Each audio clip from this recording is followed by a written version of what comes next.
Hey Sycamores, welcome to Almost Live. I'm your host, Owen Pulley. Today we're talking to Seth Berquist, Esports Representative. Almost Live starts right now.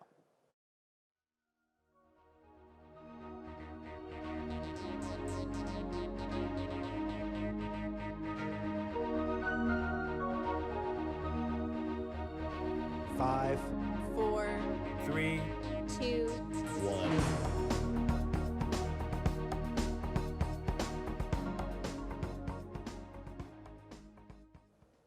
Seth, thank you so much for coming on today's episode of Almost Live.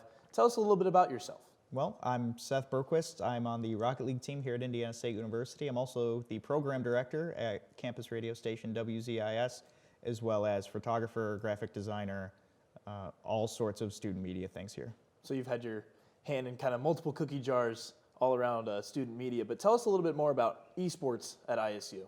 Well, we don't just have one team. It's 3 teams. We have Rocket League, Valorant, and Super Smash Bros. Playing Tuesday, Wednesday, and Thursday, streaming on 2 different platforms, having an entire broadcast team that's run by the radio station on campus that I've had a small part in. Very great environment, a lot of friends that have been made in there, and super fun to be a part of. So you guys are busy pretty consistently throughout the week, but why is it important to have esports on a college campus? Well, first things first, mental health, right? I think being able to step out of your world and become part of something different is super duper important. And there's been new research recently that shows that mental health is greatly affected by video games in a positive way other than a negative way. And other than that, the university has been represented in different ways now because of esports. People aren't just talking about basketball, they're not just talking about football. They're able to talk about Rocket League, Valorant, and Super Smash Bros. And being able to reach different little branches has been super beneficial to the university. Yeah, I know when I just want to kind of decompress, turn off my brain for a little bit, I'll hop on some video games either with my friends or by myself, just kind of end out the night. But what is your personal favorite part about esports? Well, for me, it's the friends that I've kind of made along the way. I didn't know a ton of people that were on the team going into it, and now I've made some friends for life, really. And between broadcasting and playing, everybody that has their hand in esports has just been amazing to be a part of something with them. So I know there was a lot of work going on in Jones Hall, the first floor there, with the new esports lab. It was kind of a big process in the past year or so. But how are you liking that? I went in there once personally. I really did like it. I thought it was really neat. Different areas to game, and then they have the little platform where the actual esports is going on. But how are you liking the esports lab? Yeah, it's absolutely beautiful in there. Luckily, with the 30 PCs that we have in there, it's nice and cold, so it's not too overheated in there.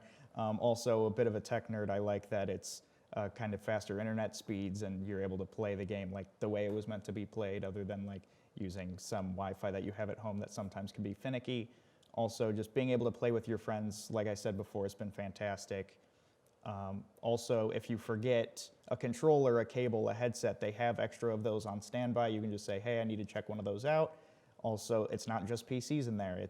There's a Nintendo Switch in there, there's an Xbox in there, there's a PlayStation in there. For people who are console gamers and not necessarily wanting to play on a computer, it's been amazing to kind of call that my home office for the semester. Yeah, I know myself personally, I'm more of a console controller guy, not really a keyboard and mouse guy. I'm not too good at that kind of stuff. But if anybody wants to get involved in esports, who should they contact and how should they do that? Well, there's 2 people you can contact on campus. Rich Green at WZIS, he's had a large part in the esports program since the beginning. Also Ben Kappas, who works over at the Self office. If you're looking to talk to some other students who might have better insight, you could find the Indiana State Esports Instagram page, and I think that's it for all contacts. Sounds good. People need to get involved, get going with that. It's a pretty fun program from what I've heard. But that's all the time we have this week. If you'd like to get involved with Sycamore Video, if you have any events that you would like for us to cover, send us an email at isu-sycamorevideo@indstate.edu. Check us out on our Facebook page at Sycamore Video-ISU Student Media or Sycamore Video on YouTube. See you next week, Sycamores.